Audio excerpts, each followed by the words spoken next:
ay maglilinis tayo sa ating church building, puri ng Panginoon. At tayo po ay darako sa halad awit.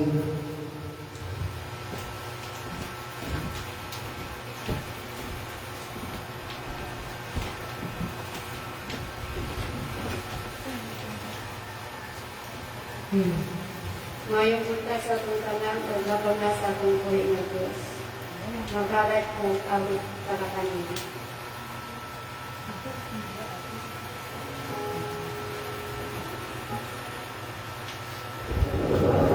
Karaoke Hero.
Bluetooth disconnected.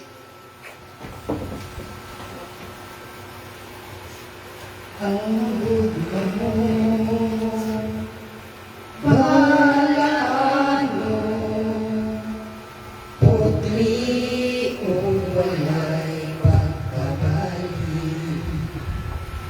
Daw sa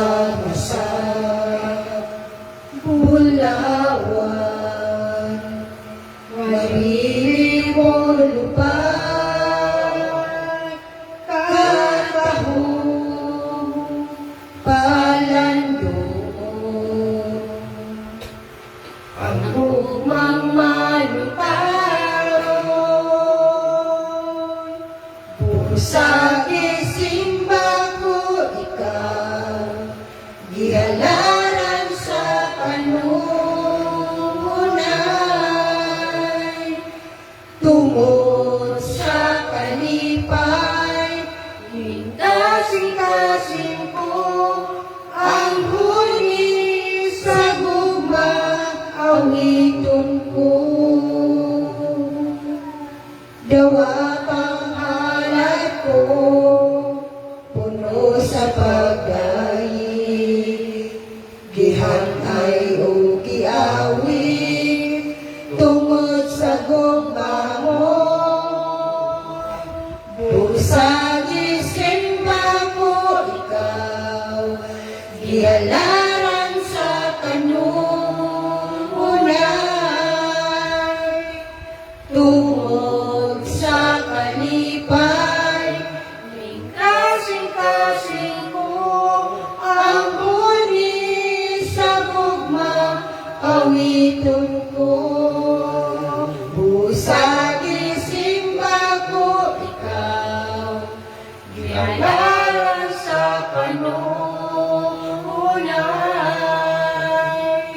tungod sa kalipay, kasing-kasing ko, ang huni sa gugma, awiton ko. Ang huni sa gugma, awiton ko. Praise the Lord. Hallelujah. Dinadakila ka namin, O Diyos. Amen. Pinupuri ka namin, sinasamba ka namin. Tulungan mo kami, O Diyos, sa oras na ito, na masamba ka namin, O Diyos, sa Espiritu at Kalooban. Maawa ka sa kagaya namin bilang mga tao. Mahina kami, O Diyos. Sa aming sarili, wala kami magagawa. Maliban, O Diyos, ikaw ay sumasama. Tulungan mo kami sa aming pagsamba namin sa iyo ngayon. Na masamba ka namin, O Diyos, sa Espiritu at katotohanan. Sapagkat ang pagsamba sa Espiritu at katotohanan, ito, O Diyos, ang pagsamba na kinalugdan mo dito sa lupa. Marami ang pagsamba mo. Alam namin na ang pagsambang hinahanap mo ay isang pagsamba lamang na di iba ang pagsamba sa Espiritu at katotohanan. Hallelujah! O Ama, tulungan mo kami. Ilagay mo sa aming puso at isip sa iyong aming salita. Tulungan mo kami mamuhay ayon sa iyong kalooban. Tulungan mo kami mamuhay sa kasakdalan, sa kabanalan. Tulungan mo kami, bigyan mo kami ng takot sa iyo, O Diyos. Hallelujah! Ingatan mo kami sa aming paglakad dito sa mundong ibabaw na puno ng kasalanan. Alalahanin mo kami. Hallelujah, O Ama, ang aming mga dalangin at daig sa iyo. Bigyan mo, O Diyos, ng katuparan at bigyan mo sa iyong iglesia. Ang bawat isa na nakikinig at nanonood, O Diyos, sa iyong mga mensahe ngayon, abutin mo sila, hipuin mo sila. Nawa ang iyong Espiritu na sinubo mo sa amin ang gagawin. Pagpalain mo, Diyos, ang bawat isang narito. At umaasa kami na kasama ka namin sa oras na ito sa pamagitan ng iyong Santong Espiritu na sinusuko mo. Ito po ang aming samo at dalangin sa pangalan ni Kristo na iyong anak. Amen. Praise the Lord. Puri ng Panginoon.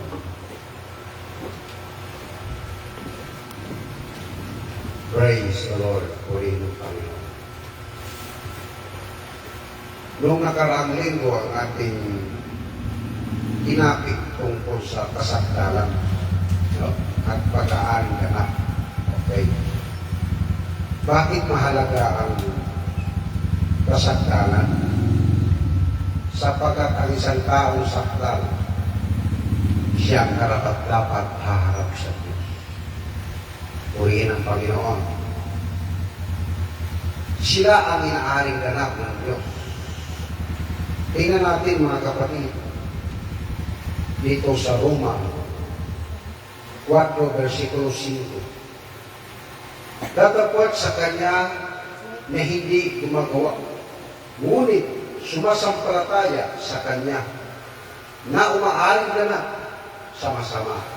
Ang Kanyang pananampalataya ay ibinilang na katuwiran. Purihin ang Panginoon. Hallelujah! Dito, si Abraham na sumampalataya sa Diyos, kahit wala siyang gawa, ngunit sumampalataya sa Diyos, siya ay inaring ganap siya ng Diyos. Purihin ang Panginoon. Pag-usapan natin ang pag-aaring ganap ng Diyos sa isang mananampalataya. Okay, paano inaaring ganap ang isang tao? Sa pamagitan ng pananampalataya niya sa Diyos. Si Abraham ay inaring ganap. Ngunit, ano ang mga reason at mga dahilan bakit si Abraham inaring ganap? Dahil ba sa pananampalataya lamang? Hindi. Kundi may mga reason bakit si Abraham ay inaring ganap ng Diyos. Mayroong complete evidence na ipinakita ang Diyos kay Abraham. Hindi katulad sa ating panahon ngayon, sa mga maraming nananampalataya, pero kulang yung ebidensya. Oo. Kaya si Abraham, tinatawag siyang father of faith, at siya yung fundador ng belief ng Jewish religion. Okay. Ano ang naranasan ni Abraham sa kanyang pagsampalataya? Ano ang mga ebidensya at patunay na si Abraham ay inaring ganap nga ng Diyos? Dahil tinutukoy ng Biblia kahit ng mga apostol o kahit sa Apostol Pablo na si Abraham ay inaring ganap. Okay. Balikan natin mga kapatid ang aking binasa ng nakarang linggo ang nandito sa Genesis 17. Ito ang mga dahilan at mga reason bakit si Abraham ay inaring ganap ng Diyos. Tingnan natin, Genesis 17:1. At nang si Abram ay siyam na taon, ay napakita ang Panginoon kay Abram at sa kanya'y nagsabi, ako ang Diyos na makapangyarihan sa lahat. Lumakad ka sa harapan ko at magpakasakdal ka. Purihin ang Panginoon. Ito ang mga ebidensya na si Abraham ay pinalakad ng Diyos sa harapan ng Diyos na may kasakdalan. At ano ang mga patunay na si Abraham ay inaring ganap? Una, nagpakita sa kanya ang Diyos. Oo, yung presence ng Diyos, kanyang naranasan, yung presensya ng Diyos. At nakita niya, at susunod na mga ebidensya na nakita ni Abraham, sunod, nagsalita ang Diyos sa kanya. At si Abraham ay nanampalataya. At ang kanyang pananampalataya, inaring katuwiran sa harapan ng Diyos. Kaya si Abraham ay inaring ganap. Ngunit sa ating panahon, hallelujah, purihin ang Panginoon, paano aring ganap ang isang tao o mananampalataya? Hindi ibig sabihin na may pananampalataya ka na, inaaring ganap ka ng Diyos, no? Diyan nagkakamali ang marami. Bakit nagkakamali ang marami? Sapagat ang kalambili, basta sumampalataya, okay. Ginajustify ka agad ng Diyos ang isang tao, no? O kailangan mayroong tamang bilib ka, tamang pananampalataya, at tamang sinampalatayanan like Father Abraham. O bakit tinatawag Father Abraham? Sapagkat ang lahat ng nanampalataya na sa tama, tinatawag na sila'y mga anak ni Abraham. Purihin ang Panginoon. Kaya sa Apostol Pablo, mga kapatid, ating tingnan ang kanyang mga salaysay at sinabi sa kanyang pangangaral. Hallelujah! Tungkol sa kaligtasan at tungkol sa pag-aaring ganap. Dahil ang isang taong hindi ligtas, hindi siya inaring ganap ng Diyos na mula sa masama at tuluyan na siyang tinatawag at inari siya ng Diyos na anak. Purihin ang Panginoon na sa ating panahon, hindi ka lang aring ganap, kundi aliin kang anak ng Diyos. Tingnan natin mga kapatid, dito sa ating bin-scripture kanina, unang Korinto 15, mula 1, basahin natin. Ngayon ipinapatalastas ko sa inyo, mga kapatid, ang Ebanghelyo na isinyo'y aking ipinapangaral, na inyo namang tinanggap, na siya naman ninyong pinapanatilihan. Sa pamagitan naman nito, ligtas kayo kung matyaga niyong ingatan ang salitang pinapangaral ko sa inyo, maliban na kung kayo'y magsasampalataya ng walang kabuluhan. Ito ngayon, maraming mga grupo at sikta na sumakay sa bersikulong ito, na sinasabi, ang akala nila, yung bisa ng Ebanghelyo ni Pablo, nagpapatuloy pa yan. No, dyan nagkakamali ang marami. Dahil sa ating panahon, ngayon, sa panahon ni Pablo at sa ating panahon, malayo na. Sapagkat ang panahon ni Pablo, 59 BC pa nangaral si Pablo. Hindi pa winasak ang Jerusalem ni Titus Pilate ng Roma. Oo. Dahil winasak ang Jerusalem, 70 AD. Nangaral si Pablo, 59 AD. Uli ng Panginoon, more than 2,000 years na nakalipas. Ngayon ang tanong, ang bisa ba ng sinabi ni Pablo na natili pa? Mga kapatid, nanatili ito kung nasa tamang kalagayan. Anong ibig sabihin? Dahil ang mga salita ng Diyos, mayroong tinatawag symbolical, mayroong pictorial, mayroon naman actual. Oo. Ngayon sa ating panahon, sabi ni Pablo, ligtas kayo kung matyaga niyong ingatan ang salitang pinapangaral ko sa inyo. Ang akala ng marami, nakasama sila sa sinabihan ng Apostol Pablo. Dahil itong Biblia, kung iyong titingnan, binasa ito ngayon ng buong mundo. Oo, nakasulat ito sa Greek, Hebrew, English, Japanese, Chinese, Islam, napakaraming lingwahe. Ang akala nila na yung sinabi ni Pablo, ligtas kayo kung matyagan yung ingatan ng salitang pinapangaral ko sa inyo. Mga kapatid, ang sinabihan ni Pablo dito, linawin ko lang, hindi ang tagabasa lamang. Ang sinabihan ng Apostol Pablo nito, membro ni Pablo sa Korinto, ang sinabihan nito, at lahat ng membro ni Pablo sa buong Asia. Okay?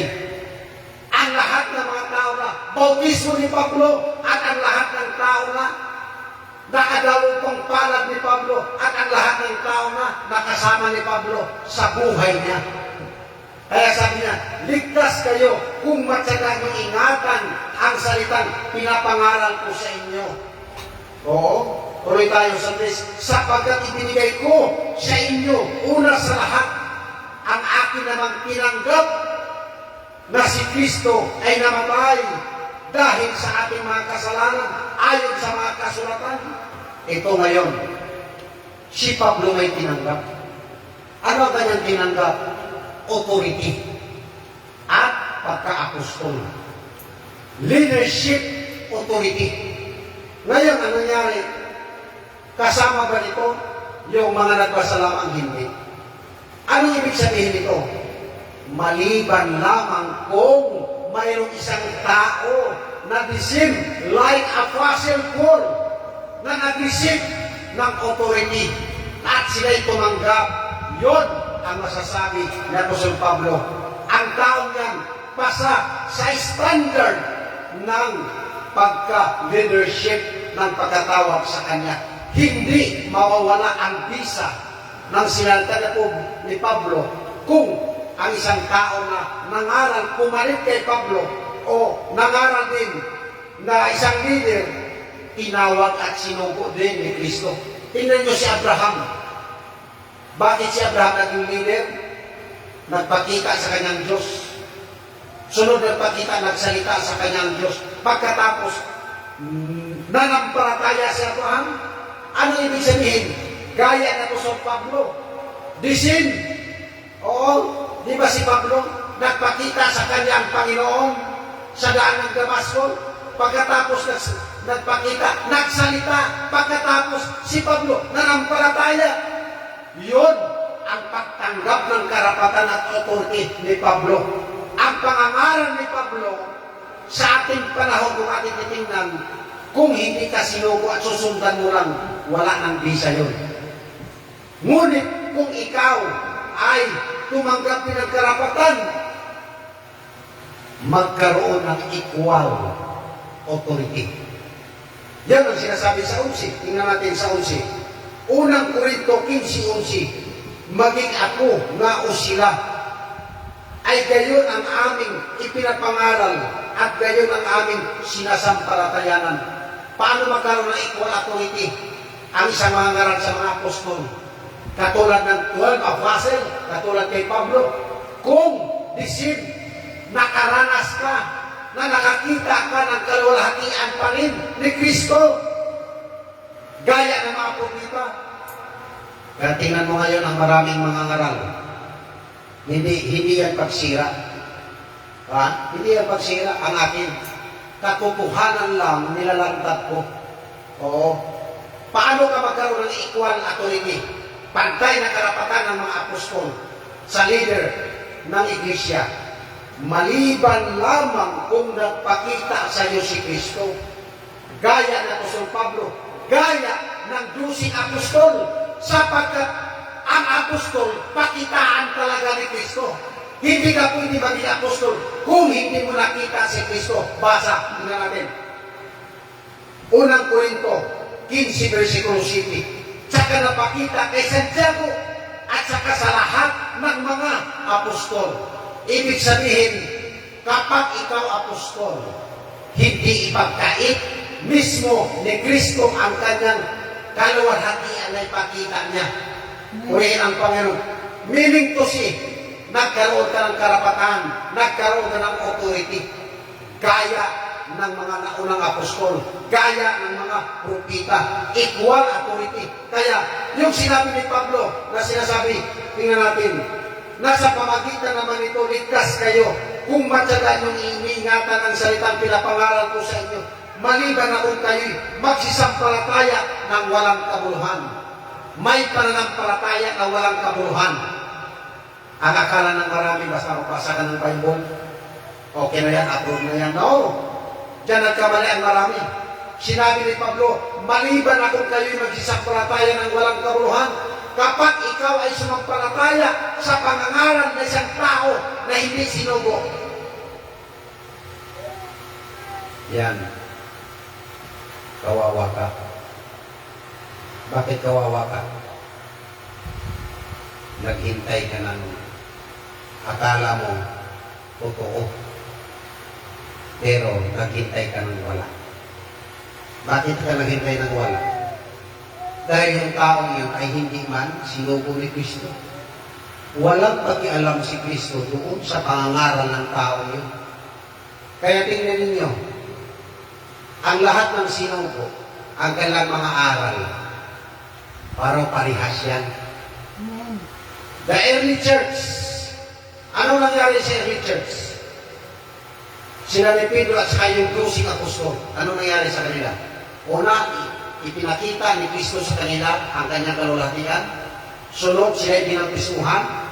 Sunod, binaptismuhan sila ng Holy Spirit at apoy. Ganon din ang nangyari sa atin at sa iglesia nito. Oo, ang leader. Sunod, sabi ni Pablo, sa 8, tingnan natin, 15:8 ng unang Korinto, sa kahuli-hulihan, tulad sa isang pinanganak, sa di kapanahunan, ay napakita naman siya sa akin. Okay. Bakit kaya? Yan ang isang requirements ng isang leader sa church. Ano ang requirement ng isang leader? Na true leader ka, na tunay kay Kristo ka, magpakita talaga sa iyo si Kristo. Gaya ng sinabi ni Pablo, sa kahuli-hulihan, tulad sa isang pinanganak na di kapanahunan, ay napakita naman siya sa akin. 9, ako nga ang pinakamaliit sa mga apostol, at hindi ako karapat-dapat na tawagin apostol, sapagkat pinag-uusig ko ang iglesia ng Diyos. Ano ang ginawa ni Pablo noon? Ang pag-against, pagkontra sa mga disipulo ni Kristo. Katunayan, si Esteban, na diakono, mismo si Apostol Pablo, siya ang pumatay. Kasama siya sa pumatay. At siya mismo ang may hawak ng papel, mission order mula sa relihiyon ng mga Parasiyo, Sadusiyo, Iskriba, na patayin ang lahat ng tumatawag sa pangalan ni Jesus. Bakit pinapapatay nila ang mga tumatawag sa pangalan ni Jesus? Yung mga Parasiyo, yung mga Iskriba, yung mga saserdote, sapagkat sila mismo ang pumatay kay Jesus. Ano ang ibig sabihin ng pangalan ni Jesus? Iligtas niya ang kanyang bayan sa kanyang kasalanan. Ano ibig sabihin ng anak ng Diyos? Ang Misaya, siya ang anak ng Diyos. Ano ibig sabihin ng Kristo? Ang pinahiran ng langis ng Diyos. Ano ibig sabihin ng Kordero? Siya ang pinatay na alay para sa kasalanan ng kanyang mga kapatid at para sa kanyang bayan, na di iba ang iglesia na may apostol na buhay at pinakitaan ng mukha niya at kalawalhatian niya. Purihin ang Panginoon. Kaya, ang paglilingkod sa Diyos, may tumpak na paglilingkod. Ano ang tumpak na paglilingkod? Na siyang babalikan ni Kristo. Mga kapatid, naglingkod ka sa iglesia, sa church, na may tao na nilagay ang Diyos. Tunay na Diyos ang naglagay. Pero kung ikaw ay naglingkod ka sa isang iglesia na ang leader, tao lang ang naglagay, malaking kabibuan at malaking kahihiyan sa pagdating ni Kristo. Hallelujah. Tingnan natin ang unang Korinto 12, versikulo 28. Ang tunay na iglesia, Diyos ang naglagay ng leader. At ano ang leader na naglagay? Apostol ni Kristo. Tingnan natin mga kapatid. Unang Korinto 12:28. At ang Diyos ay naglagay ng ilan sa iglesia. Una-unay mga apostol, ikalaway mga propita, ikatloy mga guro, tsaka mga himala, tsaka mga kaloob ng pagpapagaling, mga pagtulong, mga pamamahala, at iba't ibang wika. Maraming nagpapanggap na apostol. Kahit sa panahon ng Episo, maraming nagpapanggap na apostol. Sinubok sila, pero hindi pumasa at hindi napatunayan at hindi sila nakapasa sa criteria bilang apostol. Ano ang apostol? Mga kapatid, nakakita sa mukha ni Kristo. Pag sinabi mo apostol ka, meaning to say, nilantad sa iyo ni Kristo ang kanyang mukha at kalawalhatian. Tingnan mo si Pablo, anong katuwiran ni Pablo? Mga kapatid, unang Korinto 9, tingnan natin ang katuwiran ni Kristo. Nung siya'y kinikriticize ng mga kapatiran doon sa Korinto. Yan ang kanyang katuwiran. Yun ang kanyang pagsasanggalang. Tingnan natin. Unang Korinto 9:1. Hindi baga ako malaya? Ito na. Hindi baga ako apostol? Hindi ko baga nakita si Jesus na Panginoon natin? Hindi baga kayo gawa ko sa Panginoon? Kung sa iba ay hindi ako apostol, sa inyo man lamang ako'y gayon, sapagat ang tatak ng aking pagka-apostol ay kayo sa Panginoon. Ano ang number 1 tatak? May mga tatak at tatawag seal at the apostle. First of all, nakita mo kalawalhatian ni Kristo. Sumunod ka, nangaral ka, at mayroon mga tao na naniwala sa iyo, mayroon namang hindi. Dahil pagdating sa katotohanan, mas marami ang hindi maniwala kaysa maniwala. Amen. Dahil nagpupunta sa Eterno, kasi dami ng buhangin sa dagat. Amen. O tingnan mo sa panahon ni Noe. Ilang milyon ang mga tao nung panahon ni Noe. Ilan lang ang naligtas? 8 lang. Si Noe, asawa niya, 3 anak niya, at 3 asawa ng anak niya. 8 kaluluwa lang sila. Ang naniwala, ilang taon nangaral si Noe? More than 100 years na nagsasalita. Ngunit sa ating panahon ngayon, this seems like in the time of Noah. Di maniwala? At least, nagpasa tayo sa 8. Oo, ang iba nagalinlangan. Bakit nagalinlangan sila? Ako ikikwento ko yung mga karanasan ko na pinakita ng Diyos. Una sa lahat, mayroong anghel pumunta sa akin. Bakit? Tama ba yan? Basahin mo sa Bible, kung ikaw gamitin ng Diyos, may anghel mapapuntahin sa iyo. Mayroon! Si Gideon, bago siya ginamit ng Diyos, pinapunta ng Diyos sa kanyang anghel kay Gideon. Nung bago pinanganak si Samson, pinapunta naman ng Diyos ang anghel kay Manoah, tatay ni Samson, bago siya panganak. Nung si Maria, bago maglihi kay Panginoon Kristo, pinapunta ng Diyos ang anghel niya kay Maria para kausapin siya. Nung si John the Baptist, bago pinanganak, pinakausap si Zacarias ng anghel. Sa akin, anong ginawa ng anghel? Habang ako'y gising, ang anghel pumasok sa bahay na tinuluyan ko. Hindi pinuksan ang pintuan, ngunit tumagos siya. Ang anghel na yun ay nagliliwanag. Ang kanyang kulay parang kidlat. Ano ibig sabihin ng kidlat? Aluminous color.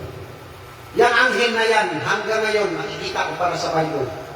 Yung mga kwento sa Bible na nakita na ng anghel na kulay kidlat, nakita ko yun.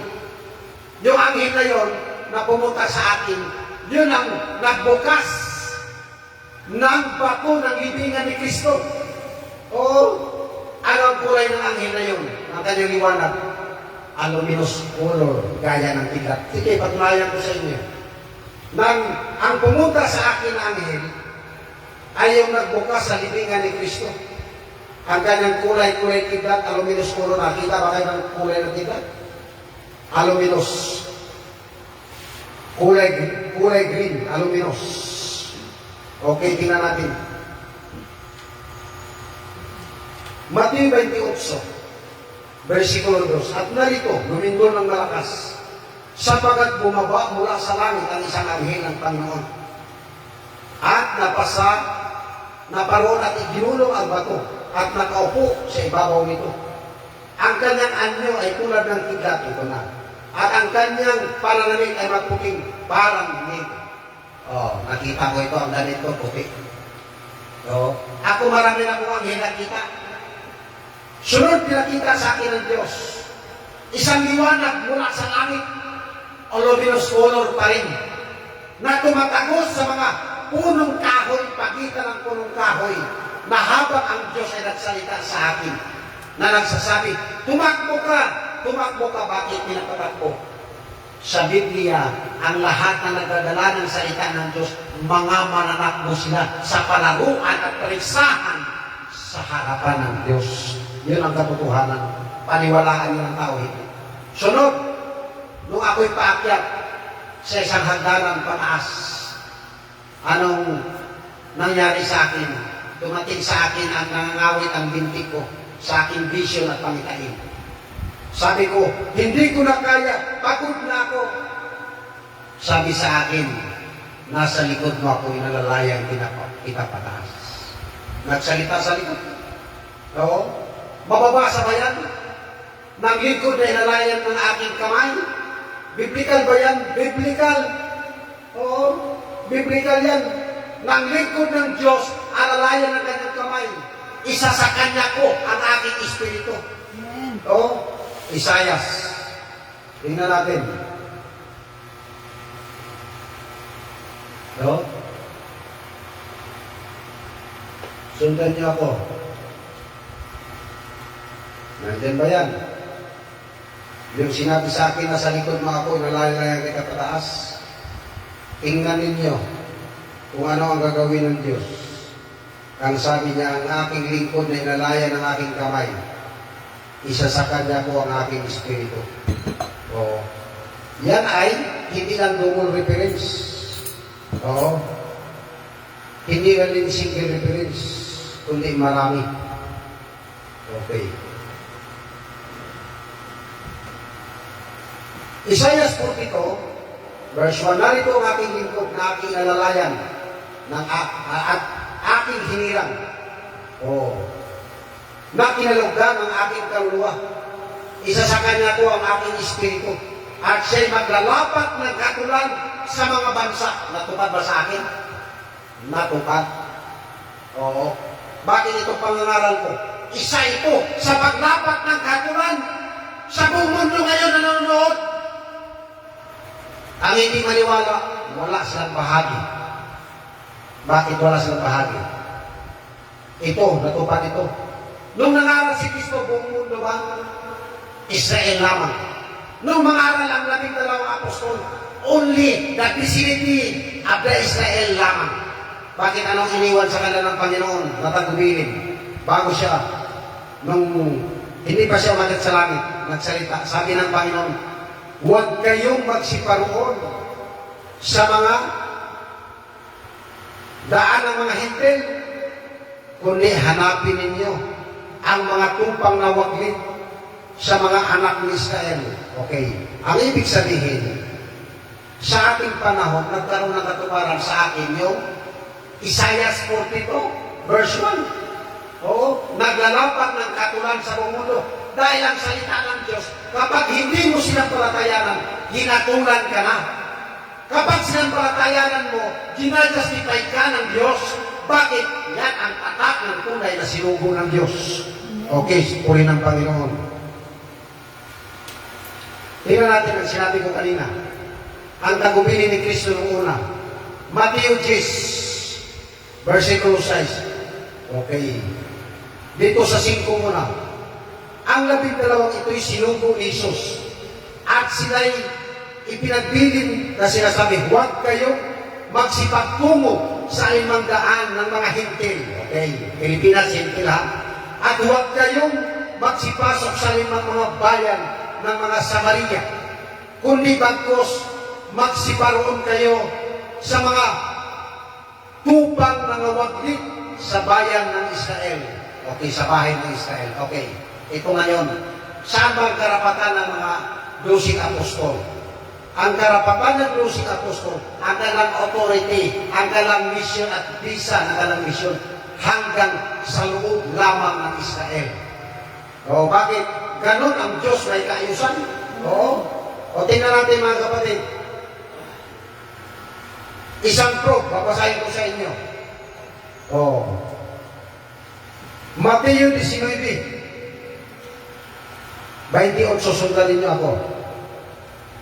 Okay, sa 12 rin sinabi.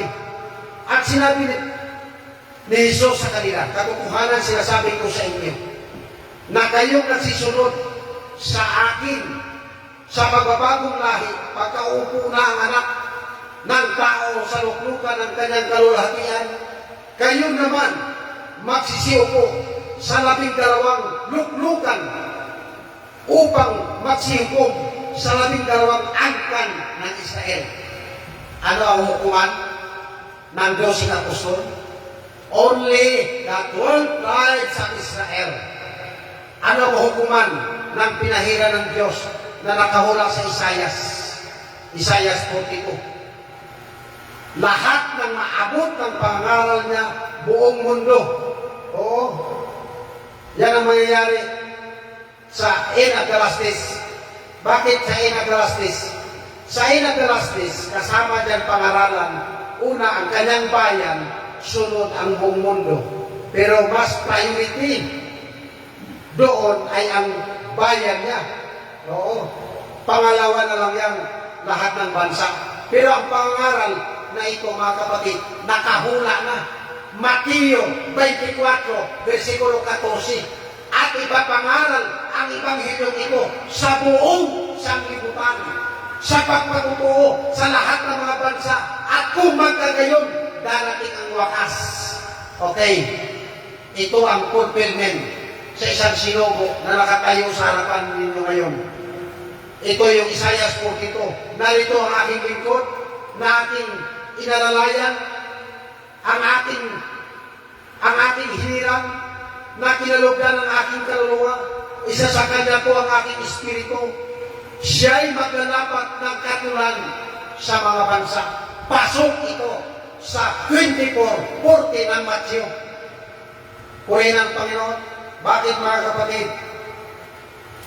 Ang sumasampalataya sa aking pangangaral, sila ay justify ng Diyos. Ang tumanggi sa aking pangangaral, sila ay hinahatulan na ng Diyos. Tingnan natin mga kapatid. Dito sa Juan 3:18, tingnan natin. Ang sumasampalataya sa Kanya ay hindi hinahatulan. Ang hindi sumasampalataya ay hinatulan na sapagat hindi siya sumampalataya sa pangalan ng bugtong ng anak ng Diyos. Sino ang nangangaral ngayon sa pangalan ng bugtong ng anak ng Diyos? Ang sinugo ng anak ng Diyos.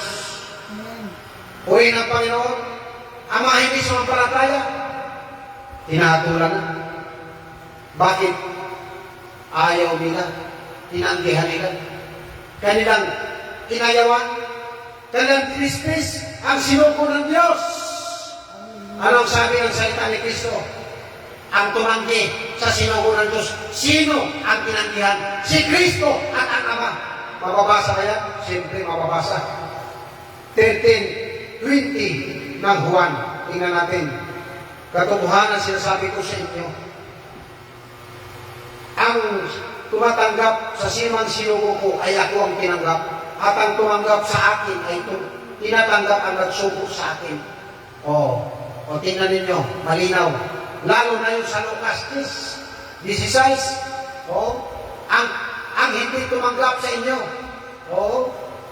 Ako ang hindi tinanggap. Ang tumanggap sa inyo, ako ang tinanggap. Ang mga bayan, mga tao o nayon na hindi tumanggap sa sinumang sinugo ni Kristo, anong gagawin? Anong utos ni Kristo? Lumabas ka sa kanilang bahay, lumabas ka sa kanilang mga lansangan, ipagpag mo ang talampakan mo, ang paa mo, pati ang ikabok na kumapit sa iyo, ipagpag mo sa kanila. Yan ang tanda na wala kang nadala mula sa kanila. Pati ang ikabok, binalik mo sa kanila. Ang bayan na yan, maging kalunos-lunos. Mas mabuti pa ang sulumat kumura sa panahon sa paghukom kaysa bayan na yan. Kung tunay kang sinugo. Maraming nag-aangkin na sinugo, maraming nag-aangkin na apostol. Pero ang tanong, nakita mo lang kalulatan ni Kristo? Ako, sa totoo lang, super confident ako sa aking mga preaching. Bakit? Tunay man ako sinugo ng Diyos. Ginaganap ko lang ang aking katungkulan. Dahil kapag hindi ko ginanap ang katungkulan ko, ako ang kawawa sa harapan ng Diyos. Kung ganapin ko ang katungkulan ko sa harapan ng Diyos, kawawa ang mga tao na hindi naniwala. Kaya piliin ko, anong gagawin ko? Anong pipiliin ko na ako ay hindi maging kawawa? Ang maging kawawa yung hindi makinig. O tingnan nyo yung mga nagpapanggap na apostol. Ano ang mga kinalabasan? Marami. May mga kasong rape, may mga kasong puro pira-pira, bukang pira. Ang mga membro, bakit hindi na sumisiba ang mga membro? Ubus na yung pira sa kaupiring. Sa aming church, yung mga membro na hindi sumisimba, bakit hindi na sumisimba? Dahil naramdaman nila na puno na sila ng lumi. Ayaw nila magpakumbaba. Kung magpakumbaba sila sa Iglesia, bukas ang pamunuan sa iglesia. Oo. Bukas ang pamunuan. Ilang bisis ba patawarin ang tao? Sabi ng Panginoon Jesucristo at ni Pedro, sabi ni Pedro, itong bisis patawarin, sabi ni Jesus Christ, hindi Pedro. 70 dahil 70 ang kapatawaran na igawad mo sa tao. Ganun din sa iglesia. Basta magpakumbaba ka. Aminin mo yung iyong nagawa pagkakasala pagkukulang bukas. Pero yung mga tao na hindi maamin, yan ang mga makasalanan na sinasabi ni Juan. Ang nagsasabi na wala akong kasalanan, yan tao yan makasalanan. Ang nagsasabi ako'y makasalanan, yan ang tao yan. Inaamin yan. Siya ang ginajustify ng Diyos, siya ang inaari ka na. Bakit? Pinaba niya ang kanyang pride. Oo. Yung mga, kahit ang mga churches ng mga matataas ang pride, pag ang mga churches ay hindi magpasakop sa akin, ibig sabihin, mataas ang pride nila. Sa harapan ng Diyos, gano'n sila. Kaya ang iba, gusto ako ang sakupin. Nagkamali na. Ang sinugo na ng Diyos ang magpailalim sa inyo. Yan ang hindi gusto ng Diyos. Ang sinugo ng Diyos, siya ang magsasalita sa inyo. Siya ang mangangaral sa inyo. Hindi ang sinugo ng Diyos na inyong turuan na inyong bilid na mali. Ang sinugo ng Diyos ang magtuturo ng bilid sapagkat sila ay tinuturuan ng Espiritu ng Diyos. Dumating ba sa inyo ang Espiritu ng Diyos? Oo, sa akin tanungin mo ako. Paano ba dumating sa inyo ang Espiritu ng Diyos? Ako nagpapasalamat. Like in the day of Pentecost, liyab na apoy dumating sa akin. Praise the Lord. Kaya ng day of Pentecost. O sa kanila nakakita ba sila ng apoy? Naliyab na dumapo sa kanila? Wala. Oo. Yun ang katuparan ng sinasabi doon sa Isaiah 42, verse 1. Ang aking lingkod na inalalayan ng aking kamay na aking hingilan. Isa sa kanya ko ang aking espiritu at siya'y maglalapat ng kahatulan sa mga bansa. Sinisigurado ko ng pangangaral na ito, makaabot ito sa iba't ibang bansa. Oh, okay. Ngayon, sa ating panahon, sino ang may apostol sa igisang tumatakbo ng papatuloy? Ito ang inagalastis, may apostol. Bakit may apostol? Tinupad ng Diyos ang kanyang pangako na sinasabi ng Panginoon, kayo'y maging mga saksi ko sa Jerusalem, sa Samaria, sa Judea, hanggang sa kolonya ng kanan ng lupa. 28:20 sinabi ni Kristo sa Matthew, ako'y sa inyo palagi hanggang sa katapusan ng sanglibutan. Tinupad pa rin ng Panginoon ang kanyang pangako sa kanyang iglesia na siya'y kasama lagi hanggang sa katapusan ng sanglibutan. Alam nyo, sa katapusan ng sanglibutan, maraming mga bulaan mga karang. Ang magsasabi, sila ang Kristo. Ang magsabi, ang iba magsasabi, ang Kristo na sa amin, pwede makita niyo siya. Pwede sa Tacloban, pwede kung sa Baybay, pwede kung sa Itabukan, kung saan-saan. Itong mga reliyon na ito, hanga ko. Bakit hanga ko? Kaya nila ang schedule ni Kristo. Sabi na sa Baybay, si Kristo magpakita, makipagkano sa inyo. O doon sa Tacloban. Yan ang sabi ni Kristo, may magsasabi na riyan ang Kristo, naroon ang Kristo. Mabasa ba yan? Nangyari na yan sa ating panahon. Oo. Yung mga bulaang reliyon, yung nagsasabi naroon ng Kristo, makipag-encounter siya sa inyo. So, basahin natin. 24 ng Mateo. Okay.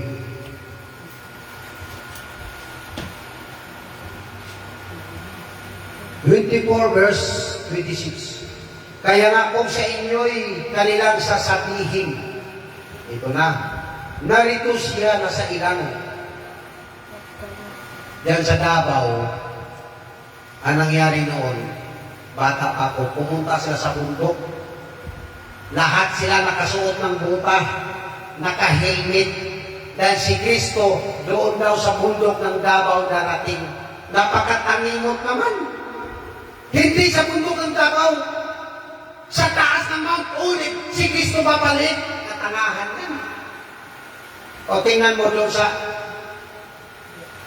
kay Ibon Noah. Babalikan daw sila doon sa arka na ginawa ni Ibon Noah sa may Somalia, sa may Ghana, Somalia. Diyan din sila nagkakamali, napakaliit ang mga utak nila. Sabi ni Kristo, buong mundo sa apat na sulok ng daigdig, pupunta ang mga anghel at may hangin, ihigop sa mga hinilang at ipunin sila doon sa tapat ng Mount Olive. Kung saan si Kristo bumalik, doon din babalik. Si Kristo, hindi katapat ng lupa. Huwag mong dagdagan yan. Itong mga relihiyon nagdagdag. Doon daw sa Davao, akat sa bundok, nakabutas na. May hawak pa siyang mga sulok. Ginaya nila yung Virgin ng Mateo 25. Oh? Ngayon, sa totoo lang, bago si Kristo darating, praise the Lord.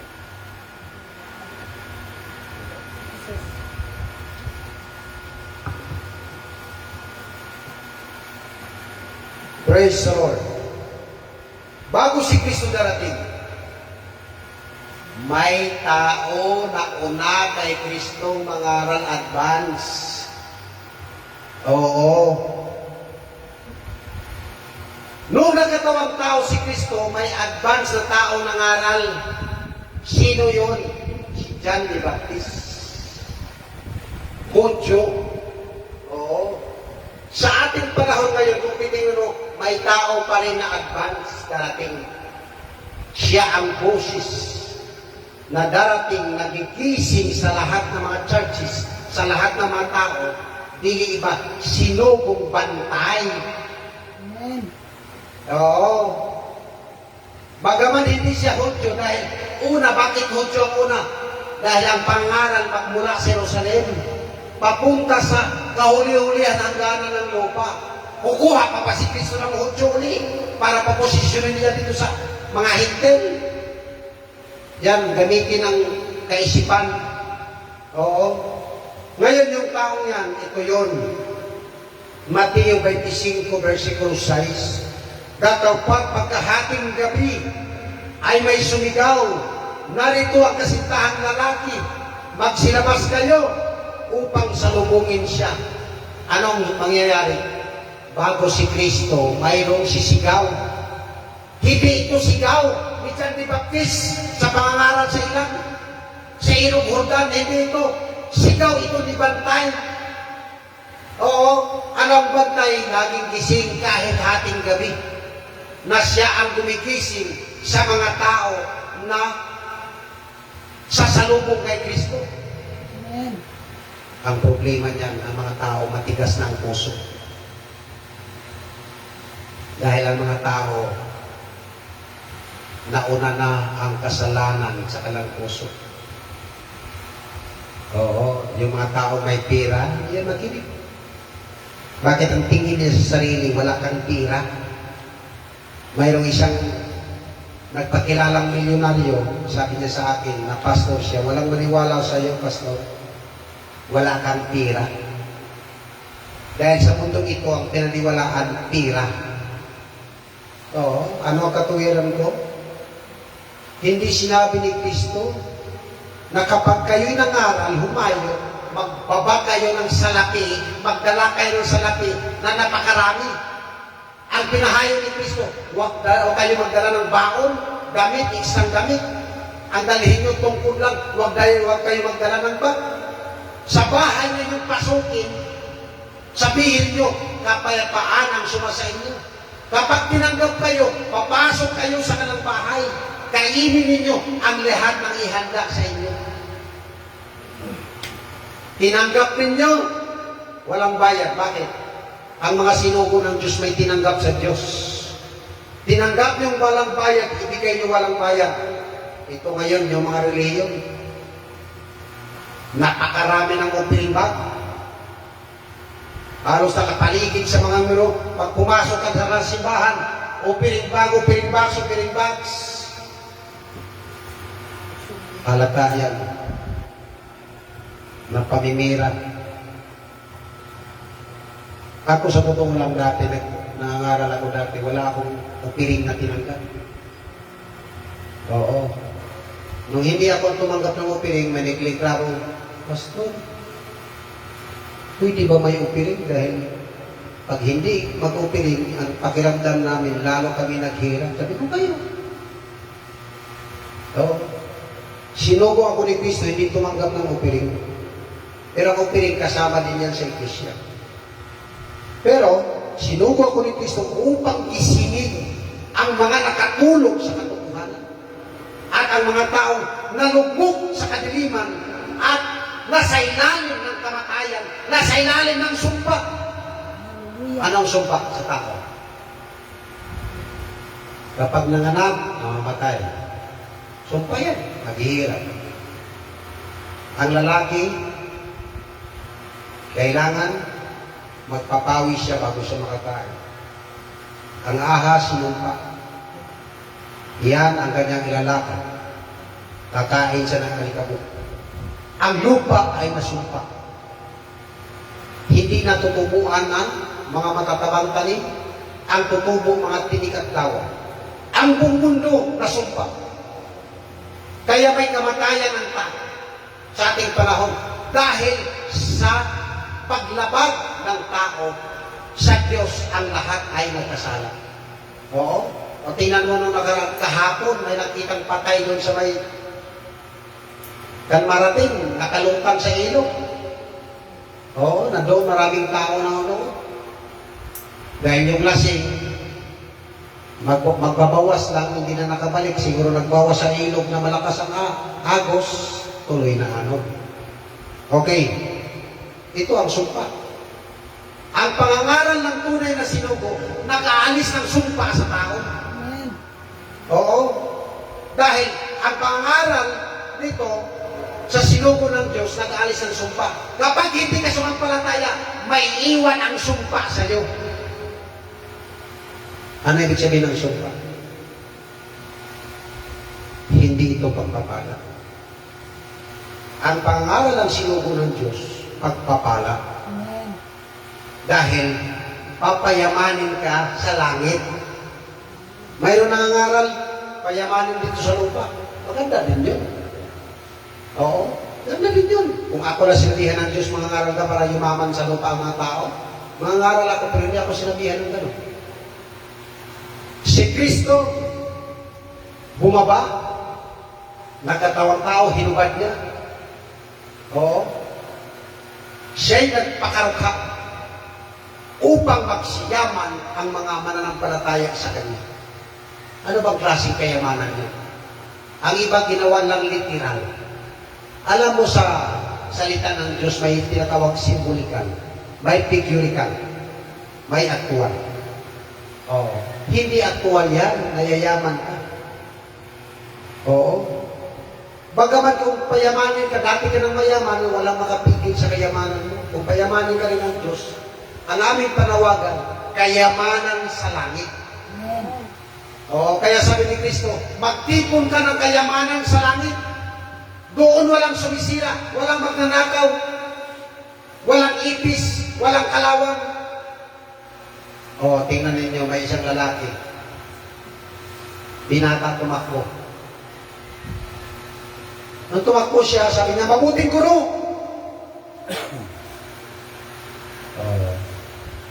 Paano ba ako magmana ng buhay na walang hanggan? Sabi ng Panginoon, una, huwag mo akong tawaging mabuti. Isa lang ang mabuti, ang Diyos lang. May mga tao din na magagalit sila pag sinasabing hindi sila mabuti.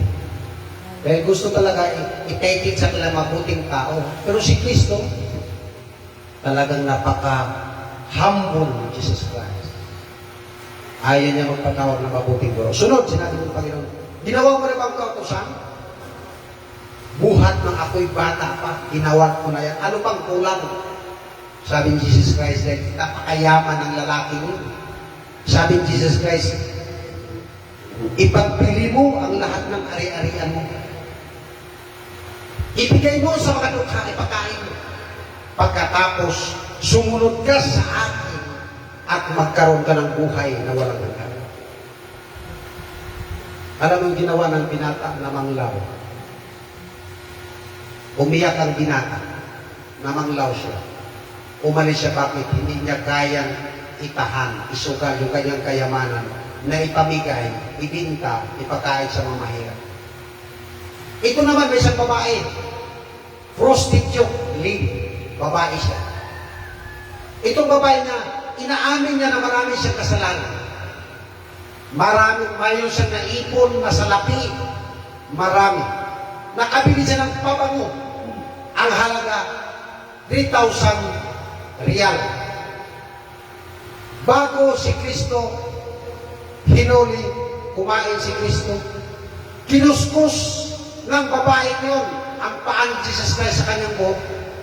Binuhusan si Jesus Christ ng pabango mula ulo binasa at umiyak siya. At ang sabi ng mga tao, ng mga alagad niya, bakit nagsasayang ang babae ito ng salapi? Kung ang pabangong niyan, dahil 1 year na sahod yun, kung bibilangin sa ating panahon, 1 year na salary ang halaga ng pabangong yun, na binuhos kay Jesus Christ. Sayang daw yung pabangong yun. Kung bininta yun, ibinigay sa mga mahirap, mayroon bang malaking pakinabang? Ano na ang sagot ni Jesus Christ? Pabayaan niyo yung babaeng yun na gumawa ng mabuti sa akin, sapagkat paminsan-minsan lang kasama ninyo ako, at ang mga mahirap lagi ninyong kasama. Nang marinig sabihin, sa mundong ito, may hindi talaga yayaman lahat. Oo. Laging may mahirap. Oo. Pero ang mga mahirap, mga kapatid, alam niyo yung taong mahirap, madaling maniwala sa Diyos siya kaysa mga mayaman. Dahil sa panahon ni Jesus Christ, yung mga mayaman, oo, matigas ang kanilang panindigan na ayaw na maniwala kay Jesus Christ. Sa panahon naman Santiago, oo, nagkaroon ng problema, winarningan ni Santiago ang mga kapatiran sa iglesia. Sabi niyo, huwag ninyong ibahin ang pagtrato ng kapatid na mayaman at kapatid na mahirap. Alam niyo, napansin ko sa ibang mga churches, lalo na yung may mga membro na nagbibigay ng milyon offering sa kanilang pastor. Kapag dumating yung membro na nagbibigay ng milyon, alam nyo, ang ganda ng pakitungo ng pastor. Pag dumating yung membro na hindi makakain halos, hindi siya pinatutunguhan ng pastor na maayos. Ang sabi ni Santiago, kapag may nakaupo na kapatiran, pagkatapos may dumating naman na isang kapatid na may sing-sing na ginto at mayaman, magandang appearance, huwag niyong sabihin, umupo ka sa sahig, paupuin mo itong isa dahil mayaman. No. Sa iglesia, pantay-pantay ang pagtrato sa iglesia. Mahirap, mayaman, sapagat ang mga mahirap, sila ay itinalaga na magmamana ng buhay na walang hanggan. Kung sasampalataya sila kay Kristo. Mahirap ka, parehas tayo mahirap. Sasampalataya ka, pareha tayo mananampalataya. Oo. Ano ang kulang? Sundin mo ang turo at aral ng tunay na sinugo. Gaya ng sinabi ni Pablo, balikan natin. Kung matyagan niyong ingatan ang salitang pinapangaral ko sa inyo, ligtas kayo, maliban akong kayo'y magsisampalataya ng walang kabuluhan. Ano ang walang kabuluhan para ng palataya? Itinuro ng mga tao na hindi sinugo ng Diyos. Walang kabuluhan yun? Basura yun. Bakit basura? Pangahas yun sa harapan ng Diyos. Sila ang nag-aaring ganap sa kanilang sarili. Sila ang nag-justify sa kanilang sarili. Oh, pero hindi sila. Sina-justify ng Diyos. Amen. Hallelujah. Ang tunay na sinugo, ang kanyang mga pinangaralan, dadalhin sa iglesia. Papangaralan, tuturuan sila ng mga karunungan at kaalaman upang iharap sila kay Kristo sakdal, walang dungis, walang kulubot, walang kapintasan sa pagdating ni Kristo. Amen. Purihin ang Panginoon. Sino magharap? Hindi kasama dyan ang hindi sinugo. Pag di ka sinugo, grabe ang kahihiyan mo pagdating ni Kristo. Ako nagpapasalamat, super confident ako. Maraming pinakita ng Diyos sa akin. Langit, 2 times ako nang-akyat. Oo. Unang akyat ko, dinala ako ng mga anghel. Oo. Sunod na pag-akyat ko sa langit. Pinakita sa akin ng Diyos ang maraming kaluwalhatian niya. Ang mga usok, ang bakal na nagbabaka sa langit. Pagkatapos, sanctuary ng Diyos, ipinakita sa akin, pinapamasdan sa akin na may kulog at kidlat. Sunod, pinakita din sa akin ng Diyos ang kanyang mga anghel. Hindi ko pa maintindihan noon bakit sky blue pag tinignan mo sila. Habang katagalan, tinitigan mo sila, maging liyab na apoy na sila. Sapagkat sila pala'y mga ministro ng Diyos na laging nakatingin sa biyaya sa akin at sa kanyang iglesia.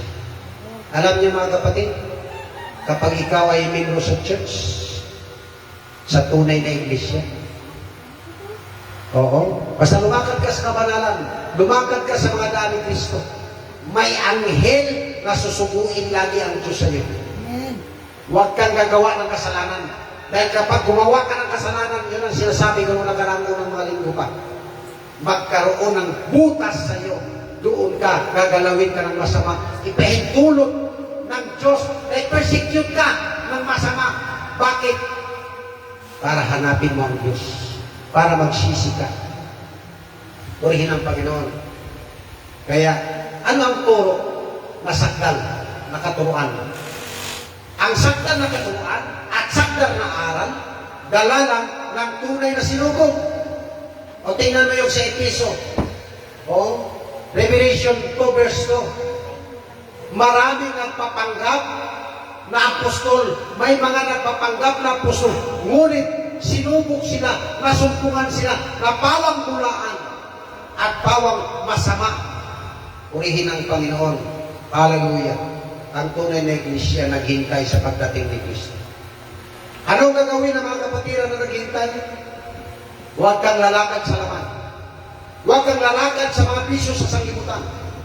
Dahil ang mga bagay na yan, pagpakarumi sa harapan ng Diyos. Yung mga bagay na yan, karumal-dumal sa harapan ng Diyos. Anong gagawin mo? Lagi kang umawit sa Panginoon. Lagi mong purihin ang Panginoon. Lagi kang manalangin. Lagi kang magbabasa ng Bible. Lagi kang makikinig at ng mga turo at aral ng tunay na sinugo ni Kristo. Purihin ang Panginoon. May mga nag-aangkin at tunay silang sinugo pero hindi nila idiniglit. Nakita ba ng mukha ni Kristo? Nakita ba ng kalulhatan ni Kristo? Wala. Oo. Alam nyo ang mga sinugo nagpapatuloy yan. Amen. Oo. Darating si Kristo, may sinugo din na buhay na magtuturo at magpipresent. Purihin ang Panginoon. Kaya ang paglilingkod sa Diyos, sinasabi, ang inyong gawa sa Panginoon, hindi walang kabuluhan. Amen. Bakit hindi walang kabuluhan? Makabuluhan ang gawa sa Panginoon.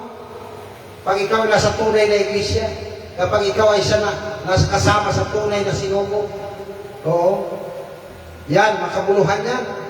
O, tingnan natin, dito sa unang Korinto 15:28, kaya nga, mga kapatid kong minamahal, kayo'y magsitatag sa karagatan. Sa turo at aral ng tunay na iglesia, tunay na sinugo. Oo. Alam niyo, pag ikaw ay nasa maling iglesia, tatatag ka sa kasinungalingan, maging matatag ka sa maling mga kamalian, Dahil ang aral, yan ay mga daan ni Kristo. Kapag hindi ka sa tunay na iglesia, ang aral ano maging labas? Mga daan ng kamatayan. Hallelujah. Praise the Lord. Kaya sabi, kayo'y magsinatag, huwag makilos, na laging sumasagana sa gawa ng Panginoon. Yamang nalalaman ninyo na hindi walang kabuluhan ang iyong mga gawa sa Panginoon. Paano ba gumawa sa Panginoon? Sa kanyang iglesia. Sa pagpakita sa mga banal, o uri ng Panginoon. Tingnan natin ang Hebreo. Hebreo 6:10. Ito, isa sa mga gawa sa Panginoon. O hindi makalimutan ng Diyos yan. Kapag gumawa ka sa tao, kalimutan na yan. 3 months, di pa makalimutan. Pero pagdating ng mahabang panahon, limot na ng tao yan. Tingnan natin ang Hebreo 6:10. Sapagkat ang Diyos ay hindi liko upang kalimutan ang inyong gawa at ang pag-ibig na inyong pinakita sa kanyang pangalan, sa inyong paglilingkod sa mga banal. Hanggang ngayon, nagsisipaglingkod kayo. Ito ang nagpapatuloy na paglilingkod ng mga kapatiran sa loob ng iglesia. Naglilingkod sila sa mga banal. Ang Diyos ay hindi liko upang kalimutan ang ating gawa sa Kanya. Purihin ang Panginoon. Kaya, ang mga anak ng Diyos, gagawa ka para ikaw lumakas. Pag hindi ka gumawa sa Panginoon, manghihina at manghihina, lalayo ka. Kailangan magbunga ka. Dahil pag hindi ka magbunga ng kasakdalan, ikaw ay mawawala sa iglesia. Ngunit, gusto mo manatili hanggang si Kristo dumating, gumawa ka ng mga bagay na nakakalugod sa Diyos. Purihin ang Panginoon. Hallelujah. Tayong lahat ay tatayo.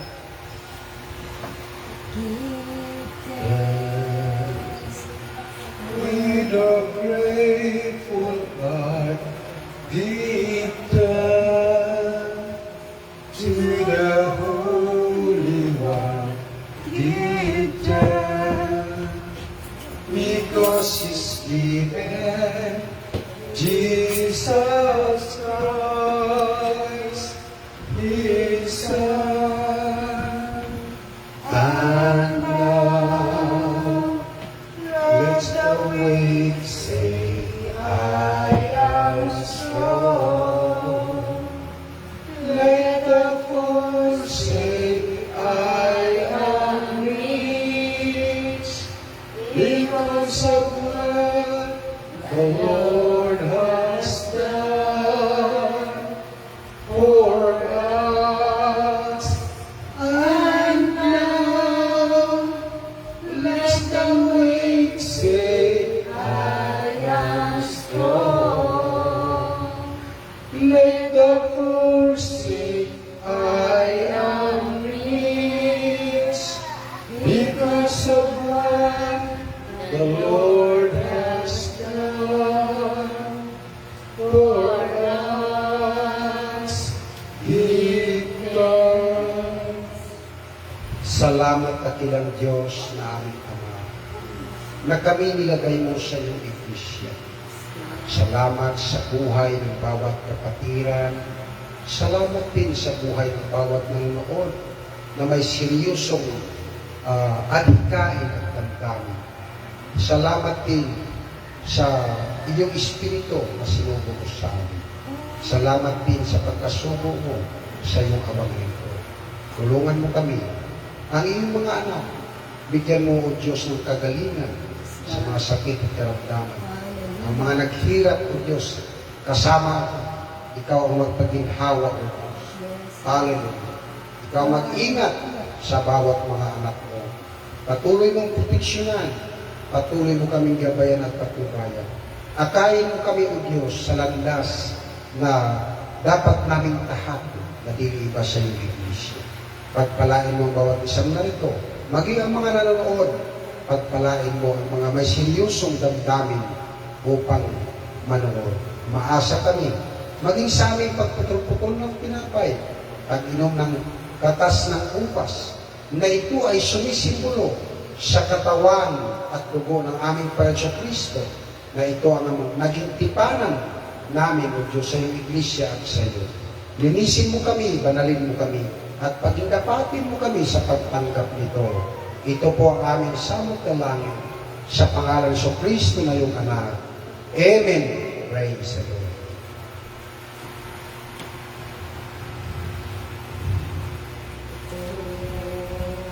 Tinapay ng buhay, kanin mo, makiwahagi. Ito ang tinapay ng buhay, kanin mo, nag-iisa. Ang katawan binayubay upang ikaw ay mabuhay. Yan ang katawan naghirap upang iyong kamtan ang buhay na walang hanggan. Mga kapatid, hawak natin yung tinapay na sumisimulo sa katawan ng Panginoon sa Kristo. Bago natin tanggapin, magkaroon tayo ng pagsalitsi sa ating sarili. Tawag tayo makakain sa amin. Kaya ang Diyos ang patawad po sa lahat ng kapagsabi, pagkatulak sa iyo. Linisin mo kami ganun mo. Pagdapatin po sa pagtanggap. Ito po ang aming samit, alamin sa pangalan sa Kristo na yung anak. Sapagkat tinanggap ko sa Panginoon ang binibigay ko naman sa iyo ng Panginoong Jesus ng gabi sa ipagkanyo ay dumamputong tinapay at nang siya magpapasalamat ay kanyang pinagputol-putol at sinabi, ito ang aking katawan na pinagputol-putol dahil sa inyo. Gawin niyo ito sa pag-alala sa akin. Ito ang aking alakamas pa.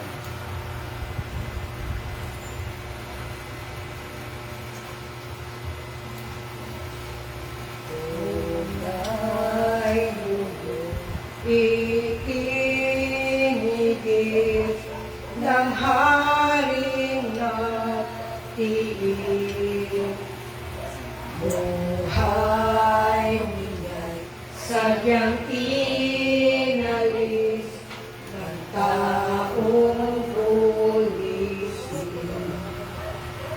Doon sa krus, liwanag ay namasdan, at ang tibig kong puso ay naibsan.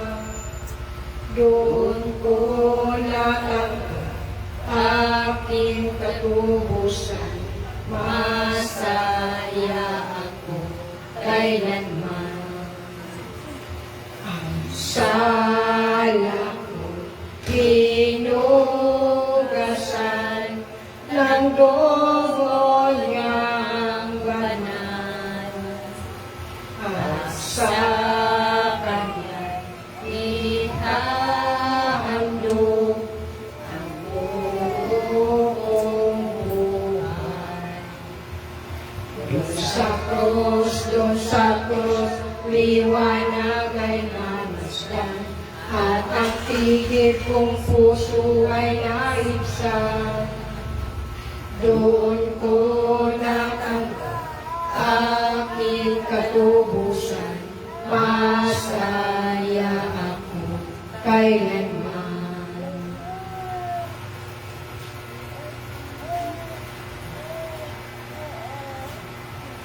Dakilang Diyos, pagkatawad mo po ang aming pagkasal at kulang sa iyo. Linisin mo kami kami ng pagdapatin mo kami sa pagkatawad itong katas na kapas na sumisimulo sa lugar mo. Amen. Praise the Lord. At gayon din naman, hinawakan mo sa tapos makahapon na sinasabi, ang sana ito siya bagong tipan ng aking ito. Gawin ninyo ito tuwing kayo magsisilong sa pag-alala sa akin ating imanisa.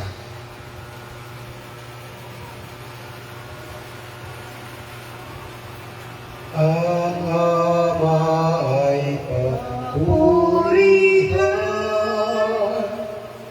at ang Espiritong Banal ng mga taong nilalang at ng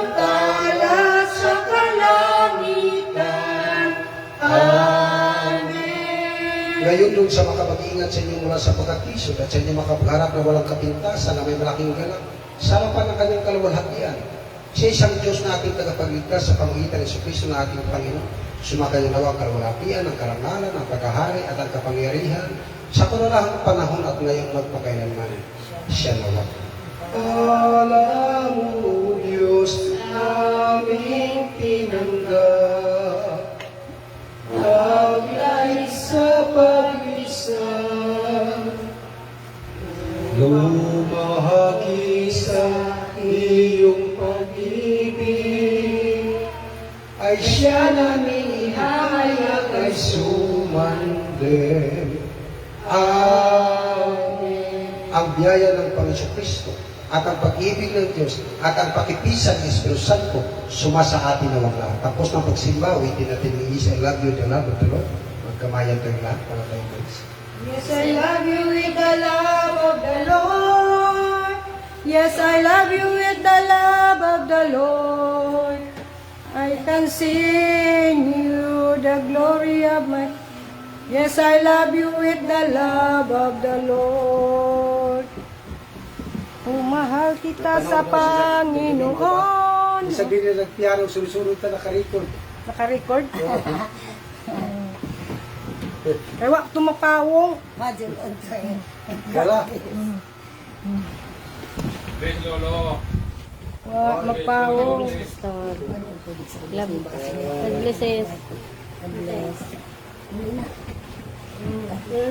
Kanta kapud no. Kumawa na magpiano si Mama. Ha? Practice apod mo ron, kaya kami mangyayat ng simbahan. Maniod to anay, sis. Maniod to anay. Isang tiil. Pati ang tuhod.